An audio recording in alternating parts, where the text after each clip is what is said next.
Okay guys, in this video we're going to take a quick look at a new ExpoDisc version 3. So we have a totally new ExpoDisc. This is the packaging, so you get a nice carrying pouch, the new ExpoDisc itself.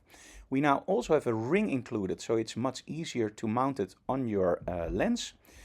And the design is totally new. It's much thinner and lighter, so you can easily carry it with you everywhere you go for perfect white balance. Now, white balance, of course, is very critical, and this is why every ExpoDisc has a calibration certificate in the box, so you know that it's 100% correct. And of course, if you need a manual, we have a manual in different languages, as you can see here. It's all included in the package. So, just place the ExpoDisc in front of your video camera or photo camera, and it varies a little bit per camera, but go into your menu and find the setting for a white balance, and just very quickly, one push, set.